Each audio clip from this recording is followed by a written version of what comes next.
नमस्कार दोस्तों, आज की इस वीडियो में बात करेंगे 12 अगस्त 2020 से रिलेटेड करंट अफेयर से जुड़ी हुई महत्वपूर्ण खबरें, साथ ही करंट अफेयर के महत्वपूर्ण प्रश्न जो कि आगामी प्रतियोगिता परीक्षाओं में आपकी तैयारी के लिए सार्थक साबित होंगे। शुरुआत करते हैं महत्वपूर्ण खबरों के साथ। प्रधानमंत्री नरेंद्र मोदी ने की गंदगी मुक्त भारत अभियान की घोषणा। भारत के प्रधानमंत्री नरेंद्र मोदी ने गंदगी मुक्त भारत अभियान की घोषणा की है। कोरोना महामारी के खिलाफ लड़ाई में एक महत्वपूर्ण उपाय के रूप में स्वच्छता को रेखांकित करते हुए इस अभियान की घोषणा की गई। गंदगी मुक्त अभियान 8 से 15 अगस्त तक चलाया जाएगा। इसके तहत पूरे सप्ताह के लिए दैनिक गतिविधियों की रूपरेखा निर्धारित की गई है। अभियान के तहत पेयजल एवं स्वच्छता विभाग के कर्मियों द्वारा जिला से लेकर ग्राम स्तर तक के समस्त समुदायों को स्वच्छता एवं स्वास्थ्य के सकारात्मक पहलुओं के प्रति जागरूक किया जाएगा। अगली बड़ी खबर है, विश्व के स्वदेशी लोगों के अंतर्राष्ट्रीय दिवस के अवसर पर राजस्थान के स्वदेशी समुदायों को चिन्हित किया गया। विश्व के स्वदेशी लोगों के अंतर्राष्ट्रीय दिवस, जो कि हर साल 9 अगस्त को आदिवासी दिवस के रूप में मनाया जाता है, के अवसर पर राजस्थान के स्वदेशी समुदायों को चिन्हित किया गया है। इस अवसर पर जोधपुर के मोकलावास गांव, जहां एक थार रेगिस्तान संग्रहालय की स्थापना भी की गई है, में अमूर्त सांस्कृतिक विरासत और विविध सांस्कृतिक परंपराओं की सुरक्षा पर एक आभासी कार्यक्रम आयोजित किया गया। 2 दिवसीय कार्यक्रम के दौरान मुख्यतः 2 समुदायों लंगा और मंगनियार के उत्थान पर विशेष जोर दिया गया। इससे रिलेटेड आगामी प्रतियोगिता परीक्षाओं में प्रश्न बन सकता है। लंगा और मंगनियार वंशानुगत पेशेवर मुस्लिम संगीतकार है जो ज़्यादातर जैसलमेर और बाड़मेर जिलों में रहते हैं। जोधपुर के रूपायन संस्थान के द्वारा कोविड-19 महामारी के दौरान संघर्ष कर रहे पश्चिमी राजस्थान के लोक कलाकारों को मारूमणि नामक सोशल मीडिया अभियान के माध्यम से मदद की जा रही है। तो मारूमणि नामक एक सोशल मीडिया अभियान है, उसको भी आपको याद रखना है। अगली बड़ी खबर है, 10 अगस्त को विश्व जैविक ईंधन दिवस के रूप में मनाया जाता है। विश्व जैविक ईंधन दिवस प्रतिवर्ष जैव खनिज तेल की उपयोगिता के संबंध में जागरूकता बढ़ाने के लिए हर साल 10 अगस्त को मनाया जाता है। भारत में पेट्रोलियम और प्राकृतिक गैस मंत्रालय 2015 से विश्व जैव ईंधन दिवस मना रहा है। इस वर्ष विश्व जैविक ईंधन दिवस के अवसर पर एक वेबिनार का आयोजन भी किया गया। इस वेबिनार का विषय जैव ईंधन की ओर आत्मनिर्भर भारत है। जैव ईंधन एक ईंधन है जिसे तेल जैसे जीवाश्म ईंधन के निर्माण में शामिल बहुत धीमी भूवैज्ञानिक प्रक्रियाओं द्वारा उत्पादित ईंधन के बजाय बायोमास से समकालीन प्रक्रिया से माध्यम से उत्पन्न किया जाता है। एथेनॉल, जैव डीजल और जैव गैस 3 प्रमुख जैविक ईंधन है।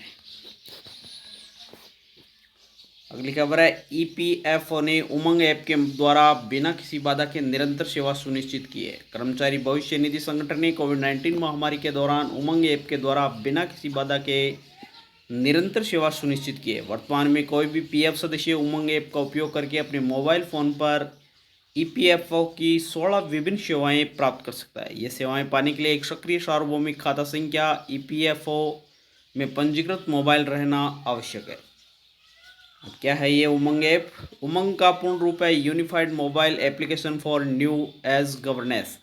इसकी ये जो पूर्ण रूप है उमंग ऐप का, ये आगामी प्रतियोगिता परीक्षाओं के लिए महत्वपूर्ण बिंदु है। इसे आप जरूर एक बार रिवाइज कर लें। यह भारत सरकार का एकीकृत सुरक्षित मल्टी चैनल मल्टी प्लेटफॉर्म बहुभाषी बहुसेवा मोबाइल ऐप है। इसे 2017 में लॉन्च किया गया था।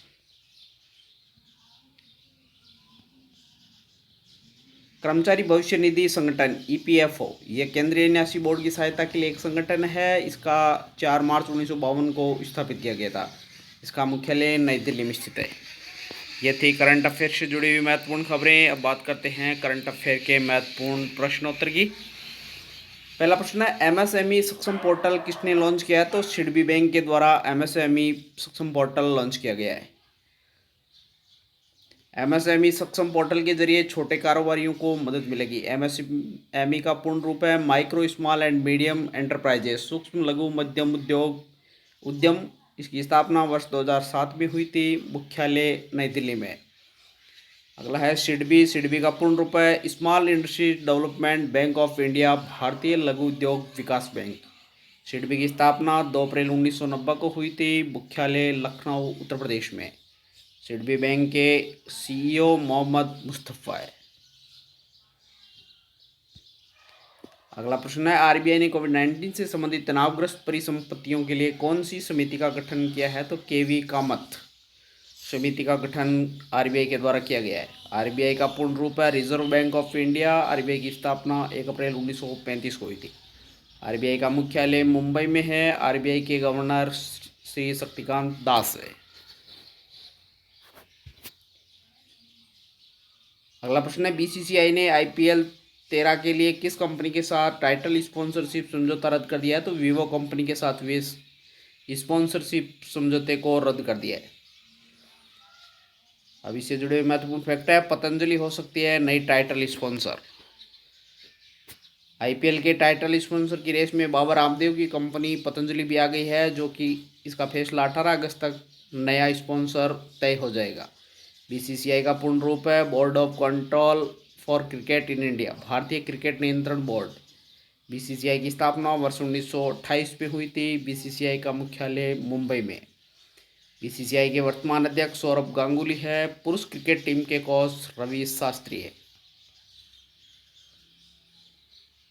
अगला प्रश्न है, किस राज्य सरकार ने न्यायिक सेवा में अधिक पिछड़े, विशेष रूप से पिछड़े वर्ग को 5% आरक्षण देने की घोषणा की है? तो राजस्थान राज्य में न्यायिक सेवा में 5% आरक्षण देने की घोषणा की है। राजस्थान का मुख्यमंत्री अशोक गहलोत है। राजस्थान के गवर्नर कलराज मिश्र है। राजस्थान के मुख्य न्यायाधीश इंद्रजीत मोहंती है। अगला प्रश्न है, अमेजिंग अयोध्या पुस्तक के लेखक कौन है? तो अमेजिंग अयोध्या नामक पुस्तक के लेखिका नीना राय। नीना राय ने अमेजिंग अयोध्या पुस्तक लिखी है। यह पुस्तक अयोध्या शहर के बारे में प्रामाणिक जानकारी प्रदान करती है। अगला प्रश्न, किस भारतीय संगठन को फूड विजन 2050 पुरस्कार के लिए चुना गया है? तो नांदी फाउंडेशन को फूड विजन 2050 पुरस्कार के लिए चुना गया है। रॉकफेलर फाउंडेशन ने फूड सिस्टम विजन 2050 पुरस्कार के लिए दुनिया में शीर्ष 10 विजनरीज में से एक के रूप में नांदी फाउंडेशन का चयन किया गया है। अगला प्रश्न, हाल ही में पायलट आधार पर ऑफलाइन पेमेंट को मंजूरी किसने दी है? तो भारतीय रिजर्व बैंक ने ऑफलाइन पेमेंट की भी मंजूरी दी है। भारतीय रिजर्व बैंक ने हाल ही में पायलट आधार पर ऑफलाइन पेमेंट को मंजूरी दी है। इस ऑफलाइन पेमेंट के माध्यम से बिना इंटरनेट और कार्ड और मोबाइल के जरिए छोटी राशि 200 रुपये तक के भुगतान की अनुमति दी गई है।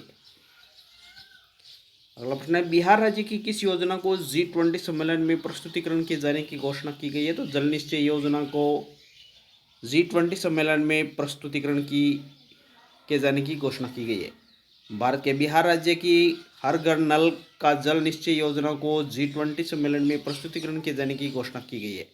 बिहार की ओर से इस योजना का विस्तृत रिपोर्ट भारत सरकार को दे दी गई है। अगला प्रश्न, हाल ही में किसने अंडमान एवं निकोबार द्वीप समूह के लिए ऑप्टिकल फाइबर केबल सुविधा का उद्घाटन किया? तो नरेंद्र मोदी के द्वारा ऑप्टिकल फाइबर केबल सुविधा का उद्घाटन किया गया है। प्रधानमंत्री नरेंद्र मोदी ने हाल ही में अंडमान एवं निकोबार द्वीप समूह के लिए ऑप्टिकल फाइबर केबल सुविधा का उद्घाटन किया है, जिसके बाद हाई स्पीड ब्रॉडबैंड कनेक्टिविटी होने पर व्यापार और पर्यटन को बढ़ावा मिलेगा। अगला प्रश्न है, संघ लोक सेवा आयोग यूपीएससी का नया अध्यक्ष किसे नियुक्त किया गया है? तो प्रदीप कुमार जोशी को यूपीएससी का नया अध्यक्ष नियुक्त किया गया है। प्रोफेसर प्रदीप कुमार जोशी को हाल ही में संघ लोक सेवा आयोग यूपीएससी का अध्यक्ष नियुक्त किया गया है। प्रदीप कुमार जोशी का यूपीएससी में कार्यकाल 12 मई 2021 तक होगा। तो साथियों, ये थे करंट अफेयर से जुड़े हुए महत्वपूर्ण प्रश्न, जो कि आपकी तैयारी के लिए सार्थक साबित होंगे। उम्मीद करता हूँ ये वीडियो आपको अच्छा लगा होगा। अगर वीडियो अच्छा लगे तो ज़्यादा से ज़्यादा शेयर करें, लाइक करें और बेल आइकन को प्रेस कर दें, ताकि वीडियो की नोटिफिकेशन लगातार आपको मिलती रहे। Thank you.